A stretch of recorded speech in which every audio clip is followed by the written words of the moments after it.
And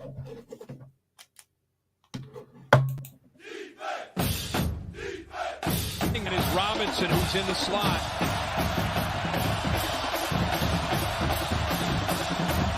Look in that direction on a slant. Huge hit. Ball picked off. The Volunteers of the Carib make an interception. Jawan Mitchell. They call him Juju. Discrepancy. Schuster, they were going to take a shot, but he's hit by Nelson. And Nebraska has picked up the football. Their first takeaway of the game. Wells way down the field. It is into coverage. It is intercepted. It is over. Lamarian James has sealed the victory for Old Dominion. And fittingly, it comes on a takeaway.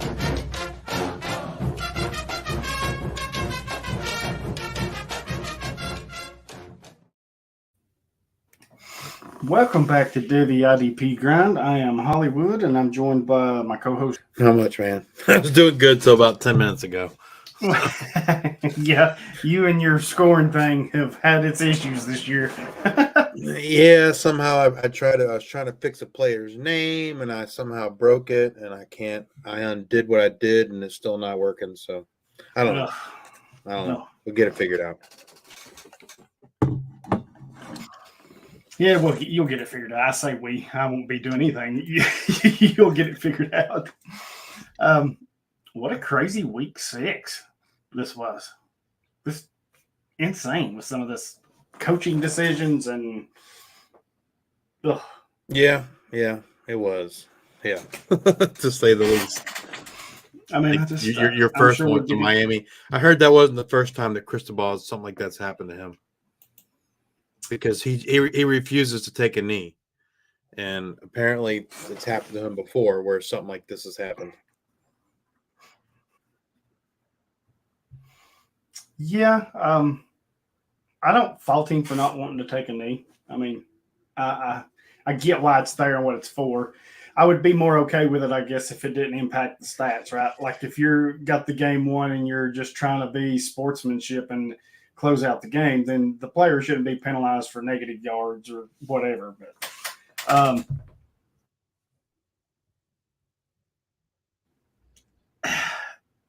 don't know. The fumble itself was a little controversial, I guess you could say. Some said he was down, some said he wasn't.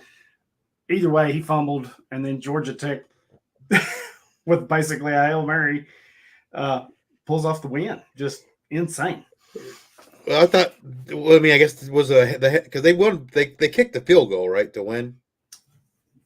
Oh yeah. I said Hail Mary, but yeah. But I guess they had a couple plays to get into the field goal range, and then I mean, like, just take the knee. I don't understand why a simple kneel down would have all but ended the game. Yeah, that was one of the biggest head scratchers I think of the week. Just not a good look for Miami, that's for sure. Yeah, I mean that's pretty bad. Yeah. Colorado receiver / corner Travis Hunter, according to Coach Prime, he's going to miss another 2 to 3 games, which if you err on the caution of the longer, with being 3, then that should take him through the rest of this month, which probably means he doesn't come back to November. That's the end of the regular season for college fantasy football.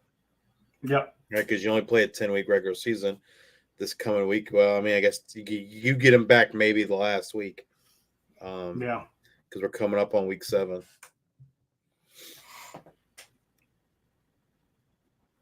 Yeah, so that's. I guess if you make the playoffs and you get him back, that's good news for you. But if you're needing him now to try to get into the playoffs, you're just going to be out of luck for a few weeks, at least till November. It looks like. We talked about Georgia Tech with the upset. Oklahoma jumped to number 5 after their win over Texas. I don't know if you got to see that game, but that was quite the game. did. I watched the entire game. It was a good game, I thought. I mean, I feel like Oklahoma played really good, and Texas didn't play so well. Right. Texas had the 3 turnovers. I didn't feel like Ewers played that well. The offensive line didn't play well. The defense didn't play well. Jalen Ford didn't play well.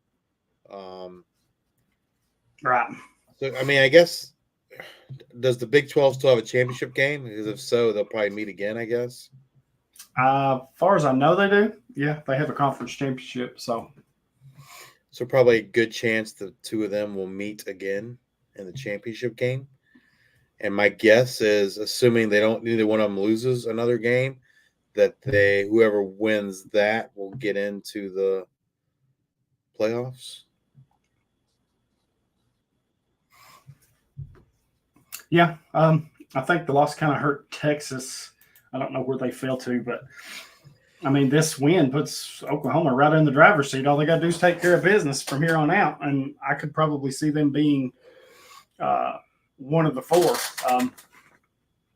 The good thing for Texas is they got the win over Bama. So, assuming Alabama can somehow make it to the SEC championship game, that will help prop Texas back up. So yeah, it could come down to who wins the Big 12 championship assuming both of them went out the rest of the way and they play each other. Could come down to whoever wins that game makes the top 4. Yeah, so Texas failed to number 9. It looks like. Yeah. Looks like so your top 5, which we are, I guess we can kind of skip here just a little bit. The Associated Press. So your top 5 is Georgia. I don't think this is right. Yeah, I guess it is. So it's Georgia, Michigan, Ohio State, Florida State, and Oklahoma is your top 5. Then you've got Penn State, Washington, Oregon, Texas at 9, USC at 10.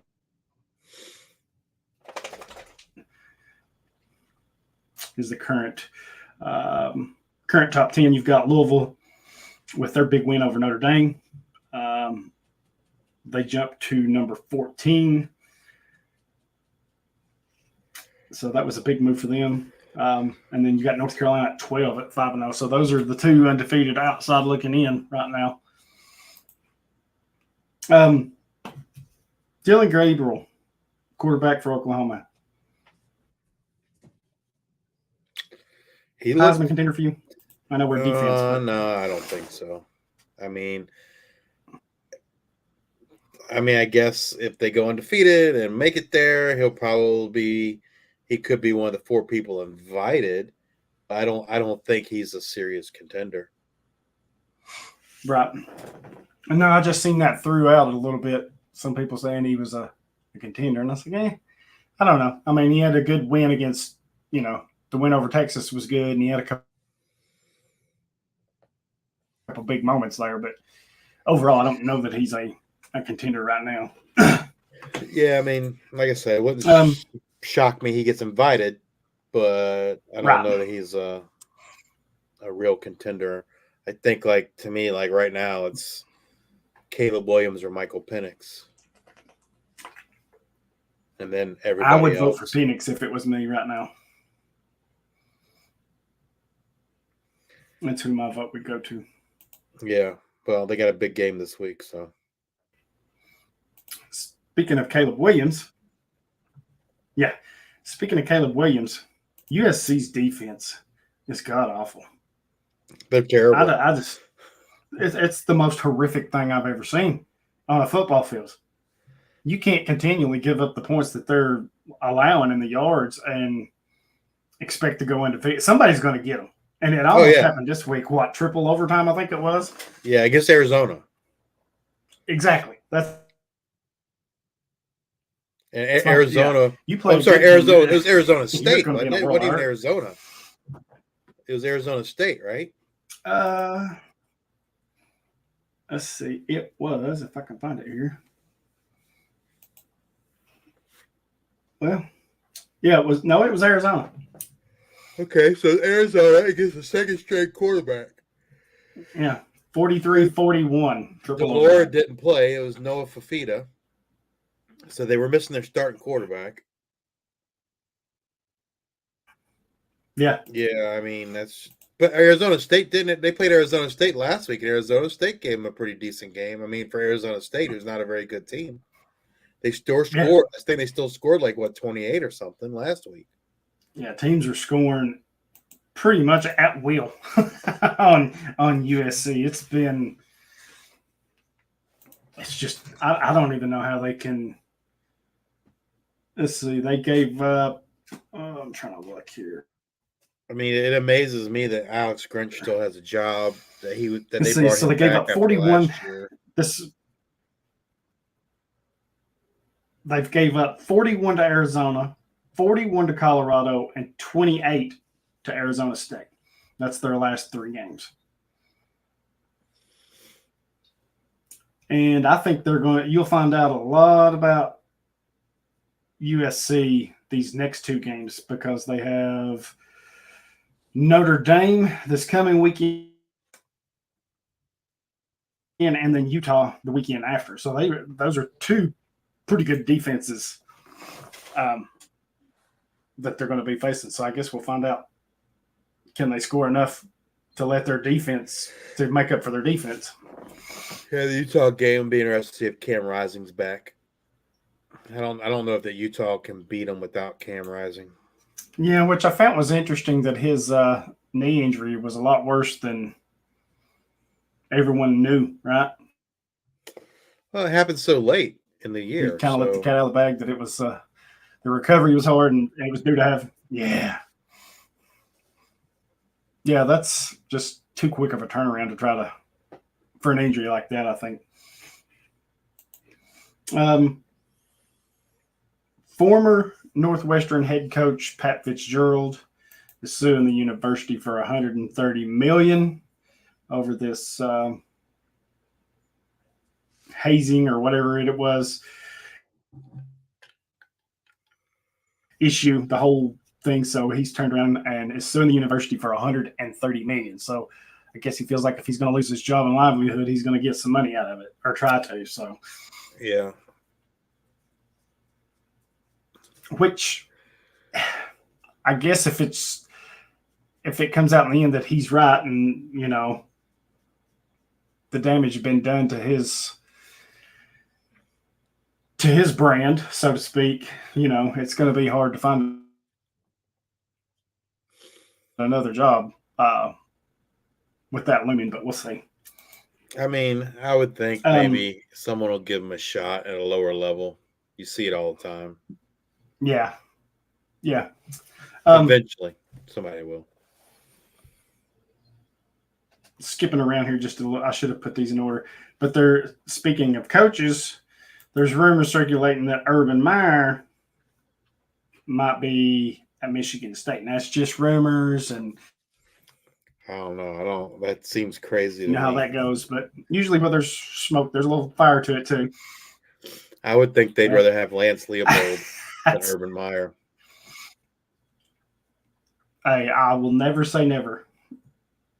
Nothing surprises me anymore. But you were talking about getting second chances. Here's a guy that's getting third, fourth, fifth chance. So yeah, I mean, winning cures all, I guess, right? Exactly. It just seems like a weird fit though for him to be in Michigan State. That doesn't seem like the whole Utah, Florida, Ohio State route, right? That just kind of, it's like one of these things is not like the other, and I think that's Michigan State's nothing like those 3. So yeah, that would be kind of weird, but I mean, I don't know. Like, it doesn't seem like a long-term solution. If anything, it's very short-term. Yep. I found this one. So ESPN owns the rights to the college football playoffs through 2025. So after that, everything's got to be reworked. That's when, well, we'll be into 12 teams by that point because the college football playoffs will have expanded. Of course, your big players, ESPN, Fox, and NBC, they're all going to put their bids in, but there's a couple streaming services that have already asked about what they need to do to make bids, and that's Apple and Amazon. So they are interested in televising some of these games. And from what I read, they're probably not going to get the main three. So they're not going to get the semifinals or the main championship game, but they would have a good shot at getting some of these early round games. So like the initial round, the quarterfinals, stuff like that. So I just don't know how I feel about that. It's all about the money, man. Whatever gets college NCAA the most money is what they're going to go with. Yeah, and that's two big brands, right, with a lot of financial backing. So I could see them getting some of these early games. I have to imagine Fox and NBC wants to keep the main games because that's going to be a huge draw for them. But those early round games, I could see those going to a streaming service if they bid enough. Yeah, absolutely. Because they were the same two that was in for the Pac-12 negotiations. Remember, they were in on trying to televise, get that package before it fell through. So we'll see. Just an interesting thing I found there before we jumped on. Buffalo linebacker Sean Dolak has missed the last 2 weeks with an injury. He's in a walking boot on his left foot. Do we know the timetable for his return? So this past week, I think they say it was a game time decision. I haven't seen anything that says when he's going to come back. So my guess is probably like an ankle sprain, something like that. And so it's just going to be kind of when he can tolerate it, right? So pain management, yeah. Yeah.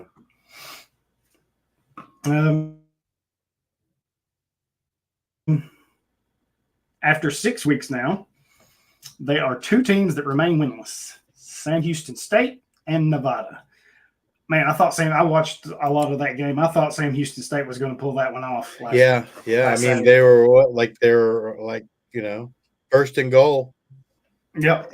It couldn't score. Yeah. Couldn't get it in the end zone. So I was like, oh my goodness, I can't believe this is happening. So, but that was a good game. I mean, they played tough, but just come up short again. They played tough the last 2 weeks. So I think they're close. Yeah. They're getting close. Well, from what I have seen, they've played, for the most part, they've played pretty tough all year. I think as the season goes, they're getting a little closer and closer. So, but we knew this would be an adjustment for them jumping up last year, right, from the FBS. So, they got their feet wet last year. Now they're trying to really make their way in the Sun Belt there. So we'll see. I think they can do it. They'll be fine. I think it just takes USA. USA. I just think it takes a little adjustment, right, once you make that big of a jump. So I think they'll be fine. And they're in the right conference to do it in, too, I think. So Nevada, I just think isn't good. Oh, they're horrible. They're horrible. I don't even know what else to say about that. Offensively, defensively, even their special team stinks. I mean, they're horrible. Yeah. Oh, goodness gracious. It's like turn the game on and I watch about 3 plays of them and I'm like, nope, click. I'm going to another game. It's bad. And then the Reese's Senior Bowl Defensive Player of the Week. is Texas Tech linebacker Steve Linton, who had 3 tackles. All were sacks for a loss of 18 yards total and 2 forced fumbles in their 39-14 win over Baylor, which is a good segue to our players of the week. And I picked Adrian Cooper, linebacker for Texas A&M, 11 tackles, 6 solos, 3 TFLs, 3 sacks in a tough loss to Alabama 26-20. And then you had Chris Hardy, defensive end, Jacksonville State, 6 tackles, 5 solos, 1 interception, 4.5 TFLs, 2 sacks in the 45-30 win over Middle Tennessee State. There's people don't have seasons that good. Yeah, I mean that we'll talk about him later in the fantasy stuff, but basically he scored half his season points in one game. Yeah, and that's a lot. And for Cooper, had he not been there, I think Texas A&M would have really Alabama may have really whooped up on them, because he erased a lot of mistakes for them in that game. Unfortunately, just wasn't enough to get them the win. I think he's a player that I traded to you in the offseason. I believe so, yes. For a quarterback. That sounds right. And he's been doing the last few weeks. He's been one of them, if I remember correctly. He's been one of my better IDP players for like the last 2-3 weeks. So, which I've definitely needed. Yep. Unfortunately, yeah, he didn't give you enough against me this week, but see, nobody likes a bragger. Nobody likes a bragger. Oh, I knew I was in trouble when Thursday night rolled around and you was already putting up points like nobody's business. I was like, really? He can't even let me wait till Saturday before he starts destroying me. He's going to do it on a Thursday night. Well, but the thing is our offense. I think our offense there wasn't even a 1-point difference in our offense. Yeah, my defense just it was the defense. My defense outscored you by like 50. Yeah. So don't listen to me for IDP advice.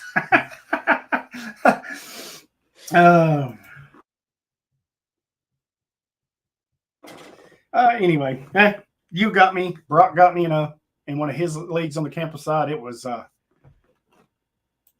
ugly week for me all around on campus, because I think I lost all 4, if I remember correctly. It just was not a good week for me. So, and some of the scores were bad. So I don't want to relive that. But before we get to your fantasy corner, we want to thank Trophy Smack for donating rings to our listener leagues. Nice quality stuff, well made, looks good, feels good. They've got rings, plaques, trophies, belts. They got stuff for losers. It doesn't have to be sports related. If you've got something for your company you want to reward them with, they can set you up with that too, with something nice. So go check them out. We want to thank My Fantasy League for sponsoring our Canton sides of our listener leagues. And then Fantrax, as you all know, they do the campus sides. Action 24/7 betting site. They're locally owned by Tennesseans, for Tennesseans. They've got all the odds just like the big boys. So go place your bets for your baseball tonight and your Monday night football game. So they've got everything else too, right? Baseball, basketball, hockey, ping pong, darts, racing, whatever is going on. I know hockey's fixing to start. Basketball will be starting pretty soon. So go place your futures or whatever you want to do on that. But they've got all the odds just like the big boys. Use a promo code Hollywood100 when you make your deposit. And it's something I think we mentioned last week, last time we was on. We've got a Discord now for Devy IDP Grind and IDP Nation. It's all the same Discord, so you can go over there and talk a lot of football. We talk about high school and recruiting and NFL and college and everything, betting, everything in between. So go over there and sign up for that. And we're getting close. We're 390 followers on Twitter, and we have 23 on YouTube. So hopefully we can hit 425 pretty soon and get those growing. We thank you for following us and listening to our content. We ask that you spread the word and help us grow a little bit. We appreciate y'all for helping us out. And that brings us to the fantasy corner there. Justice, I'll let you take the lead. So, 3 of these guys, I'm going to mention them once because they just repeat throughout the different leagues. So we'll start with our Devy IDP Grind listener league. And I'm going to start with the 3 players that repeat throughout these leagues. First, he's really a defensive end, but he has defensive tackle eligibility in Fantrax, and that's Muhammad Kamara, Colorado State, with 24 points. The next guy that's going to repeat throughout is Hollywood's Player of the Week, linebacker Edgerrin Cooper, Texas A&M, 32 points. And then the last player that repeats quite a bit is safety Maxwell Hairston from Kentucky with 29.6 points. The other 2 players in this league that were the high scorers for defensive end was Prince Dorba, Arizona State, 24.5 points, and cornerback Major Burns from LSU with 26.4 points. Next to Campus to Canton League, Kamara and Cooper again. But we do have a different defensive back, and that's Justin Barron from Syracuse with 26 points. Legends, it's the 3 guys: Kamara, Edgerrin Cooper, Maxwell Hairston. And then Toonland, the only thing that's different than Kamara and Cooper is the defensive back, which is Colby Fuqua from Jacksonville State with 23 points.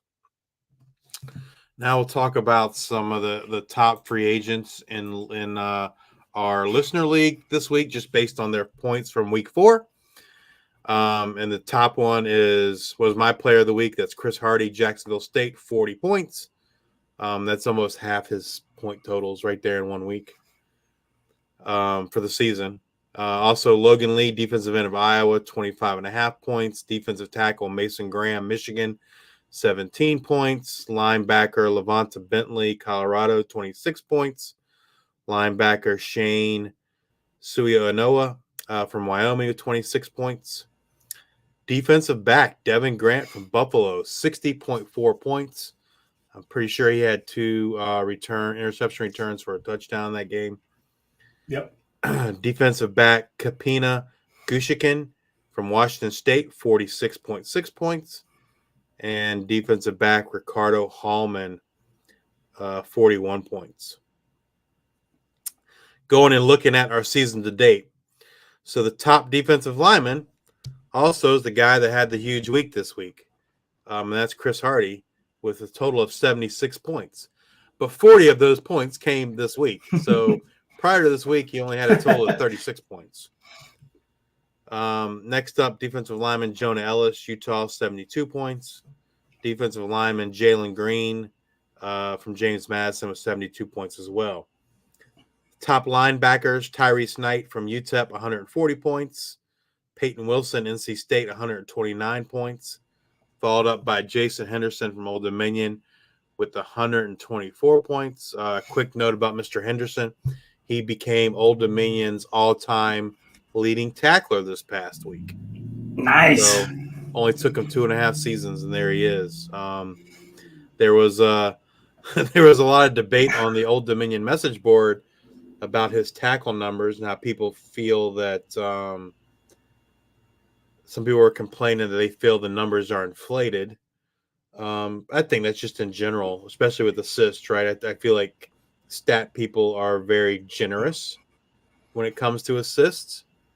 Right.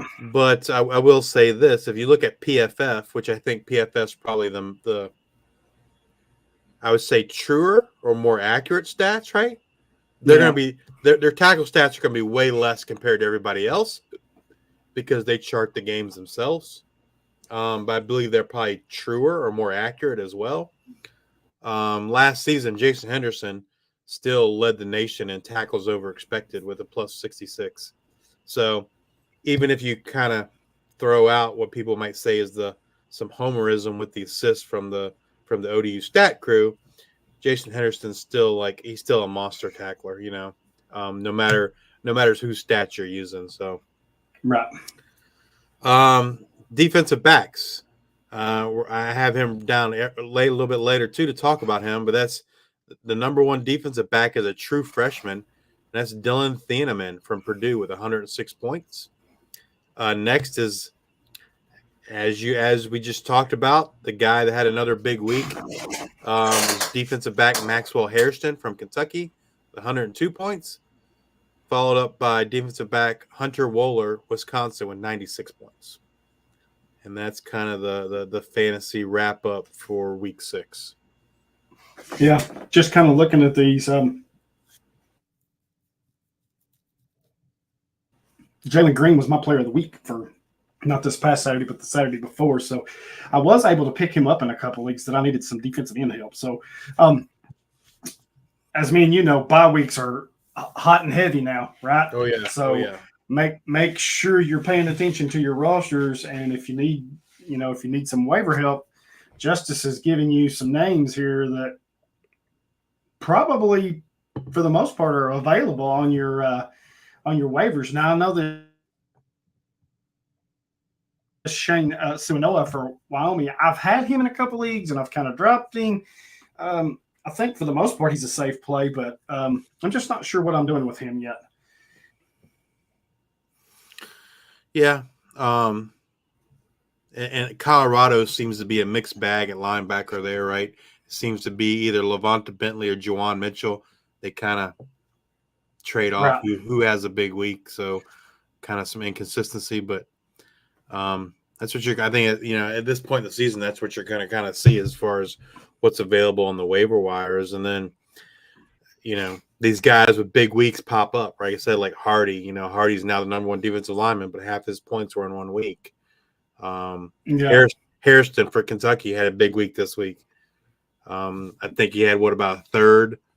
See, he scored almost 30 points out 30 of his 102 points. So a third almost. A third of his points came this week. Those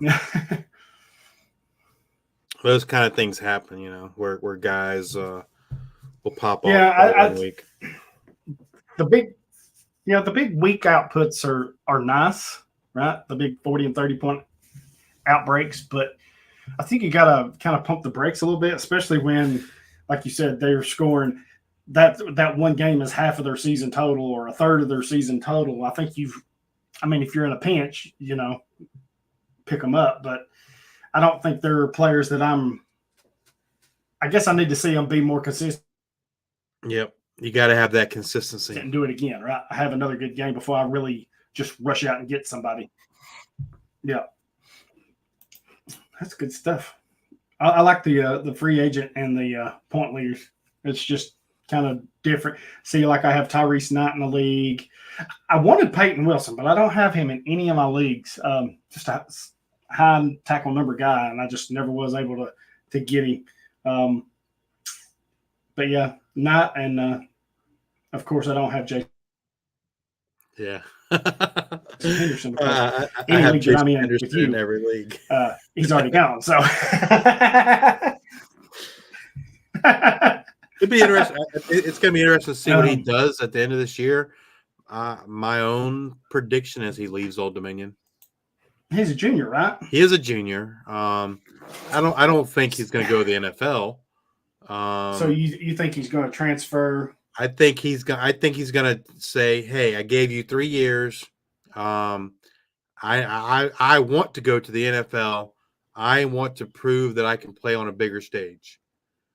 And so I fully expect that he's going to go to a Power 5 school and try to show that he can play, to prove to the NFL that he belongs.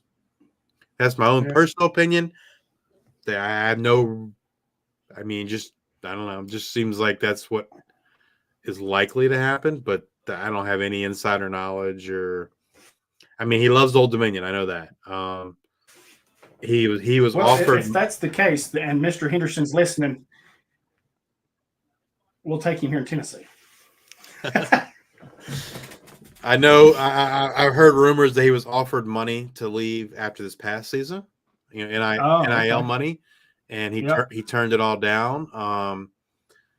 But with only with 1 year of eligibility remaining and the possibility of an NFL career, I just feel like that he's gonna say, hey, I gave Old Dominion all I can give you.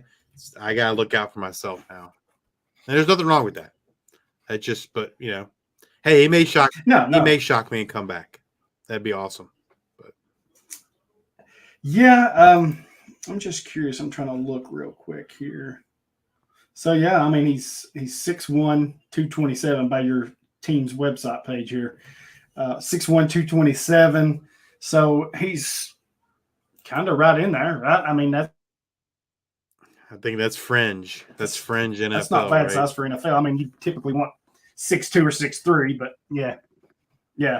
But I think with his ability to just be a tackling machine, right? I think teams value that a lot. I mean, I think the one thing he will need to show to play in today's NFL is pass coverage. He's not really asked to do that at all at Old Dominion. Yeah.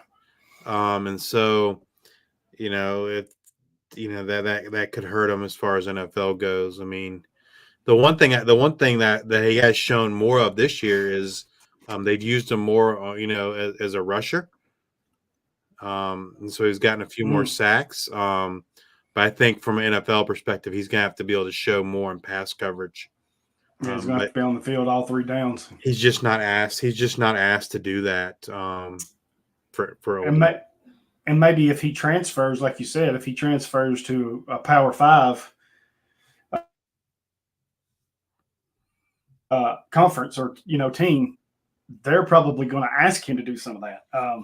They're going to put him in those situations where he has to drop in coverage, or maybe he has to rush the passer a little bit more. Because I think all teams know that when it just comes to the basic tackle and go and tackle, right? He can do that, and he can do that as good as anybody in the country. So, So maybe he does. Did you say you think he will leave, or? Yeah, I think it's just pure speculation on my part. Or is that just your gut feeling? Yeah. I mean, I feel like if he wants an NFL future, then how's he going to improve his stock? Because that's to go to a bigger stage. Well, we've already kind of seen that precedence being set, right? A few years ago with Jabril Cox coming from North Dakota State to LSU, Omar Spates to LSU. Who was the other one that transferred to LSU, I think, before Kelly got there? Damon Clark? Jones? I can't remember. Who was the guy from there was a guy from Clemson that transferred, I think, right, to LSU? I think that's who I'm trying to think of, and I can't think of his name right off. But yeah, I mean, we're seeing that, right? I mean, so that precedence, which I think is, I'm okay with that, right? Using Jason Henderson as an example, he's gave them 3 years, right? I mean, he just didn't tuck and run on them. He's gave them 3 solid years, and he's got aspirations to be a professional football player, hopefully NFL. But so we are seeing that, players making that move from FCS or even lower Division I, they want to go where they can be seen. And I think, look at Jared Verse, right? Goes from Albany to Florida State. Yes, exactly. Because odds are, had he stayed at Albany State, he probably doesn't get the publicity all that, and may not even get all the eyes that's being put on him now. Right? I mean, will he get drafted? Probably, but he's not going to be a first-round draft pick, possibly a top edge in the class, so he doesn't go to Florida State. And now you go to Florida State, you have a huge year, set the world on fire, and now it's sky's the limit for him. I know he's not quite having as good a season so far this year that he did last year, but well, he had a teams are great game focusing a lot more Saturday. on him He had too. a really good game Saturday. Yeah. Versus. So yeah, I mean, for me, he's still the top defensive end in the class. So, and I think it was a smart move on his part to come back for another year, honestly, because I know he said he had some things he wanted to work on, but man, last year's draft class at defensive end was loaded. So I think business decision wise, I think it was smart, right? You come back, you stay another year and come out in a class that's potentially weaker at that spot, which I think he would have been a high draft. He would have been a top 10 pick anyway, in my opinion, last year, but still.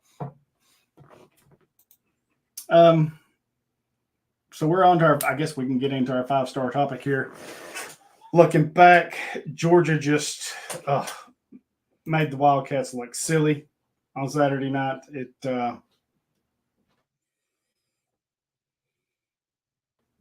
Or should I say, Brock Bowers made Kentucky look silly. That dude's just unreal how good he is.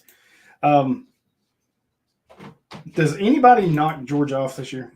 Are they going to run the table again? I don't think so. At least till SEC championship game. I mean, they've not looked the best at times. They've got off to some slow starts. Auburn hung in there with them.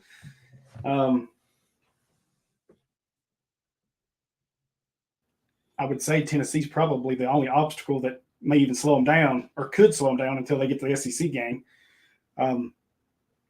But I don't know that this is the same dominant team we've seen the past 2 years where they just run roughshot over everybody. I think they're going to be. They look good on Saturday, though. They look good on Saturday against Kentucky. I thought Kentucky was a decent team, but they thoroughly dominated Kentucky. They got a lot of new starters. Maybe they're starting to gel, put things all together. Got a new quarterback. They've had a lot of injuries at running back. Yes. They've had a lot of new faces along the defensive line and in the defense in the backfield. So maybe they're starting to put it all together. I mean, they have talent. We know that, right? Just from recruiting. But yeah.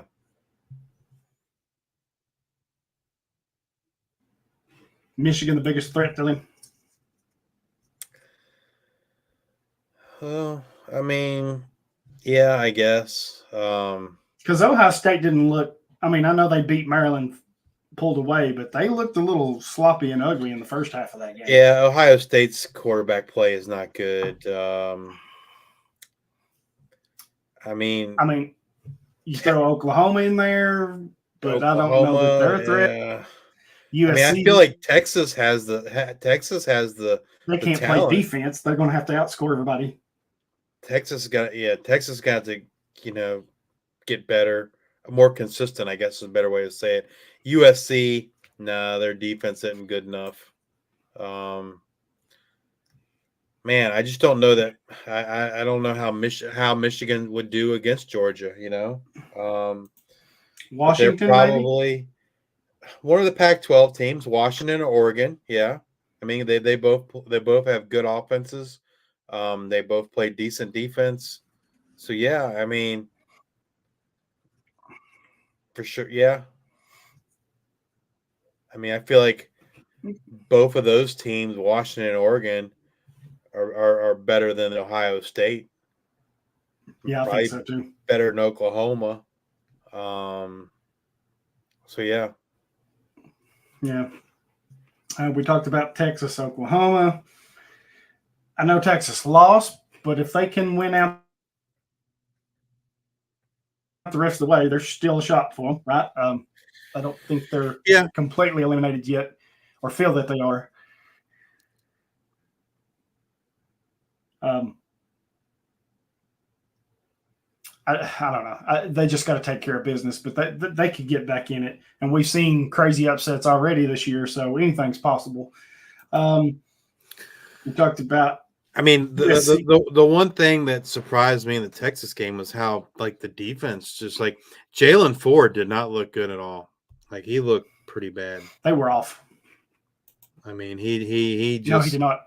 He gave up one of the big runs to Gabriel. I mean, he just looked. On He his just tackle. always looked like he's always. He looked slow. He looked slow. Yeah. One of the Gabriel touchdowns or big runs, he just was completely frozen and he whiffed. So, but yeah, I agree with you. He definitely didn't look like what we're normally used to seeing. We talked about USC struggling with Arizona, and I don't think that's going to change for the rest of the year. I think they are going to have to score 40, 50 points a game just to survive and win on a weekly basis. I was shocked that Louisville beat Notre Dame. I was shocked.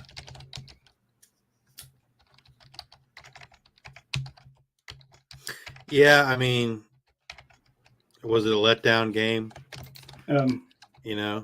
From the loss to Ohio State. Maybe. I don't know. Yeah, I mean, I don't think Louisville's that good of a team personally. No. But Notre Dame just kind of played flat. Yeah, Louisville's a little inconsistent this season, but that's a big win, right? I mean, that's a big feather in their hat to pull that off. So kudos to them. You've got some true freshmen here that's starting to shine. Anthony Hill, linebacker for Texas, 8 tackles, 5 solos, 3 assists, a sack, and a pass deflection. He looked good in that game. I mean, I have to eat some crow, I guess, because preseason, like I was not an Anthony Hill fan based on his high school film. I did say, the best I saw him was the Texas spring game, but he looked good in that game. Saturday against Oklahoma, kind of all over the field. He looked really good. Yep. Yeah, and maybe that's a product of the Texas coaching staff, right? They know what he can be and what he has issues with. So it looks for now like they've done a great job of getting him coached up and into a much better player than me and you saw back in high school, right? Yeah. One of my favorites, Caleb Downs for Alabama, the safety, 7 tackles, 5 solos, 2 assists, and he had an interception, which I thought changed the game because if you remember, right before that play, Milroe threw the interception to Texas, and I was like, oh no, here's where it changes, and then they come right back and get it right back, and I honestly think that kind of changed the momentum for Alabama to get that win because it just didn't seem that Texas A&M was quite the same after that. But Downs is, man, he's going to be something special. He's one of those players that if you could leave sooner than a junior or whatever, he would be gone. He'd be a one and done if you could do that. Yeah, absolutely. Because he's something special. Dylan Thieneman, Purdue, 8 tackles, 7 solos, and an assist. I watched part of this game, so I saw some plays by both of these. I just didn't get to watch them all.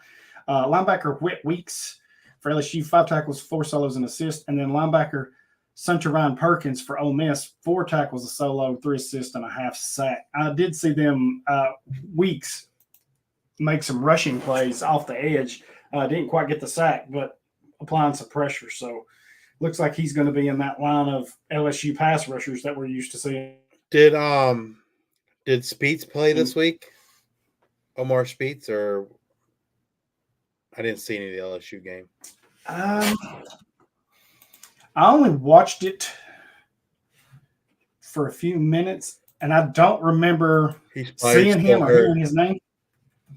Let me see here. I can tell you just in a second. I don't want to say he did or didn't, but I don't. I mean, judging by Weeks' numbers, my guess is he didn't play because Weeks has kind of been starting in Speed's place. No, he did not play. So, yeah, he did not play. So, yeah, I don't know how much longer he's going to be out either. We'll just have to see, I guess, on that. But yeah, some true freshmen making huge impact, and I think right now it's Hill and Downs, right? They've been two of the bigger ones. yeah, I mean, from a fantasy perspective, Thieneman's been the biggest, right? He's the number one scoring defensive back for fantasy purposes. Yeah, and that's in these campus to Canton leagues. That's the perfect scenario, right? You recruit these incoming freshmen in hopes that they pull off a Caleb Downs and Anthony Hill type scenario, right? Starting, making big impact plays. Yeah. Instead of, being on your bench, eating up a roster spot where you're hoping and waiting, you're actually getting output and production from them. But that's kind of the whole thing with chasing these high recruits, right? You just never know till they get on campus and see how they fit in. All right, we'll look ahead to week 7. Looks like it's going to be some more good games. You got number 7 Washington versus number 8 Oregon. That's in Washington. That's the one, right? That's the one that I have circled. Yes. That's. I'm excited to see that game. Do you know what time that game is? I don't off the top. I'm hoping it's a night game. I'll look it up. Because unfortunately, I have to work Saturday, so it's going to be sometime Saturday afternoon before I can get home. It'll probably be later, 5 or 6 before I get home. But so hopefully I can get to see that. If not, I'm definitely 3:30. 3:30. That's the same time Tennessee and Texas A&M plays too. So yep, 3:30 on ABC. Washington's favored by 3. I think that's going to be a good game. I really do. Two high-powered offenses. I think Washington, for me, has a better defense slightly. So maybe that's the deciding factor. But I think whoever wins that game deserves probably to be like at least top 4, if not higher. Yeah, I think so too. I mean, my personal opinion is they should probably be number 3 behind Georgia and Michigan. Yes, I think so too. Yeah, I would agree with that. Number 10 USC versus number 21 Notre Dame. That's in South Bend. That's a 7:30 p.m. game on NBC. I may watch that one, but gosh, it's so hard to watch USC because their defense. That's just terrible. It's horrible. And the strange thing is, you've got players like Corey Foreman that ain't even seeing the field. Yeah. Yep. So what does that say about him? Either A, he's not as good as everyone thought, or B, USC don't know what the heck they're doing to continue to give up 40 points a game and then not try to get some of these young guys. You got to make when your defense is that bad, that consistent, you have to make changes somewhere. Well, I mean, it can't get much worse. I don't think it's a lack of talent. I just think that the coaching is not very good. Yeah. So, I mean, motivation, I don't know. I mean, I think Lincoln Riley doesn't care about defense, so he leaves it up to the defense. Yeah, they're going to have to. Well, he needs to get a new defensive coordinator because right now it's not looking good, and it's going to bite him somewhere. I just don't know who. Oh yeah, probably this week. Yeah, because Notre Dame defense is pretty decent. Yes, they are. Number 12 UNC versus number 25 Miami. That's in Chapel Hill. It's a 7:30 game on ABC. UNC looked pretty good. I thought they handled the. Oh yeah, so another night game I can watch. They looked pretty good against Syracuse last Saturday. Handled their business, and they got Tez Walker back. So yes, which was huge news for them. Yeah, I fully expect UNC to win this game. Yeah, especially with the little debacle there at the end for Miami. There's going to be all kinds of stuff flying around. So, and then Then you've got 15th ranked Oregon State versus 18th ranked UCLA. That's in Corvallis. I don't know. I think I kind of like UCLA here. It should be a good one. That's an 8 p.m. game on Fox. I don't know. I mean, UCLA looked good this past week, beating Washington State, but Oregon State looked good as well. I think it should be a good competitive game. Yeah, so that's 4 good matchups this week. Probably some others that we don't have listed, but yeah, now that we're into this conference schedule, pretty much there's some good games. Like I said, Tennessee and Texas A&M is Saturday. I don't know who. I'm trying to think here. I don't know who.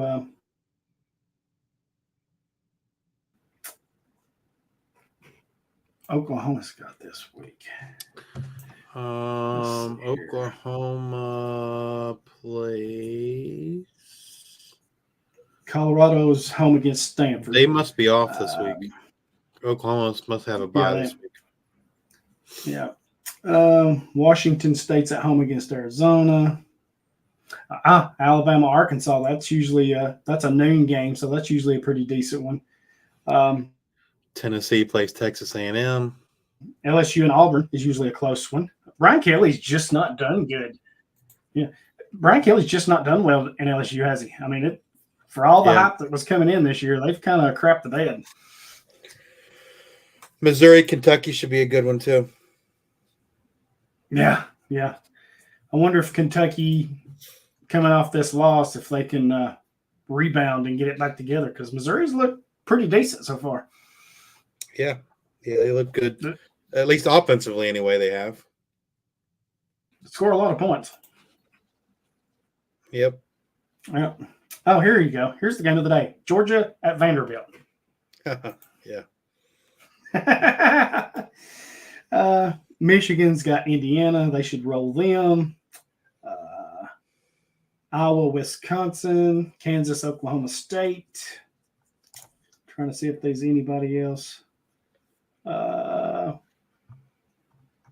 No, I think that's about it as far as the bigger games. But yeah, so should be another fun weekend.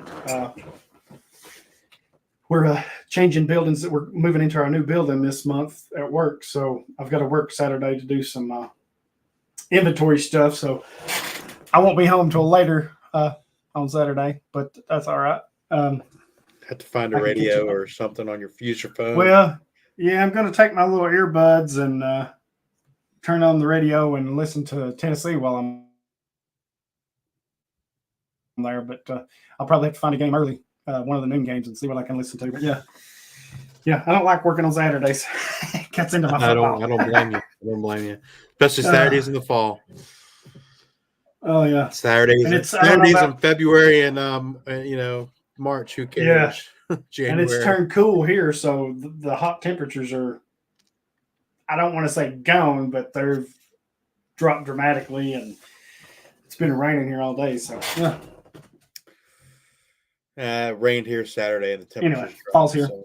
Halloween's here, or getting to be here. That's right. Anyway, anything else you want to talk about? Players? I think we covered most of everything. No. Nothing comes to mind. Yeah, me neither. Hopefully this coming Saturday, the games will be just as good or better. Your Old Dominion team won. We got to win. And guess what? We're not going to lose this week either. Hey, that's right. They don't play. Tennessee didn't lose this week. Of course, we were on the bye, so they don't play this week. That's right. I'm curious to see what Tennessee's going to run out there with Texas A&M, though. That's going to be an interesting game, especially if Cooper Mays is not fully healthy against that Texas A&M defensive front. And speaking of Texas A&M, somebody that I had talked about last year or the year before whatever, is Walter Nolan, the local Tennessee high schooler that chose the Aggies over Tennessee. But the last few games, he's been doing really well. Yet, they've been putting him in there. He's been getting pressures, has had some sacks. Texas A&M had back-to-back games of 7 sacks, and at one point Saturday they had 5 against Alabama. I don't know what they finished with. So their defensive front is no joke. So Tennessee's really going to have to buckle down on the offensive line and keep those guys out of there if they want to try to run the ball. So we'll see. Should be a good game. One other freshman that just came to mind that we didn't talk about who had a good game Saturday was the safety Peyton Bowen out of Oklahoma. He forced that fumble, which was big for them. Yeah, maybe he looked good. He looked good in the game. Yeah, and I think he looked good the week before too. So he's starting to ramp up his play a little bit too. So yeah, definitely good call. If you got those guys there, they're worth having on your Devy rosters. Anything else? I know you got the G5 Hive podcast you got G5 going on. G5 Hive tonight, probably around 10:15 p.m. Sweet. So make sure you tune into that every Monday night. And of course, you got the Devy IDP Grind here with me every Monday evening. I also do the IDP Nation on Tuesdays, so check that out. Are you working on anything for Campus to Canton as far as articles, or are you still working on your scoring? No, I guess I'll be fixing my scoring thing. I do think I know what happened. At least I hope. I think I know what happened. So, we had an issue last week in a different league where an owner had set his next week's lineup, and when I pulled the rosters from Fantrax, that's what it gave back to me. And so I posted, "Hey, no, don't set your lineups in advance." And so I sent an email to Fantrax, and I've asked them probably 3 or 4 times, "Hey, how come you don't offer the ability to pull historical lineups?" Right. When, because basically when you pull it, it's just a snapshot in time. And so like you have to pull it, like I have to pull it every Saturday night at 11 p.m. Like if I don't, I'm screwed. And so anyway, I actually got a favorable and positive response where they were going to make it so that you could pull, you could specify, "Hey, I want the week 1 lineup," or "I want the week 2 lineup." And so they did that. And the guy sent me an email yesterday saying, here's how you do it. It'll probably be up in about 24 hours. So my guess is that is what broke my scoring tool, and I have to go in and update some URLs. At least I'm hoping that's what it is. That'd be easy fix. Well, I hope on your sake that it's that's what it is, that you can fix it easy, because I know that's got to be aggravating having to do all that work. So absolutely. But at least that's encouraging that Fantrax is kind of doing something to help. Yeah. Absolutely. It makes it so that, like, if fail safe, I have a way to look it up without having to be by a computer at 11 p.m. on Saturday night. Yeah, that kind of gets a bit of that gets to be a bit of inconvenience when you have to be at a certain place at a certain time every week. But anyway, that's it for this week. We'll be back next Monday. Make sure to please subscribe, rate, review, wherever you listen to podcasts: Apple, Spotify, Google, Podbean, iHeartRadio, YouTube, wherever. YouTube, go over to our YouTube page, subscribe, rate, and review there. It just helps us grow, right? And we appreciate y'all. Spread the word, let everybody know. And with that, we will be seeing you next week.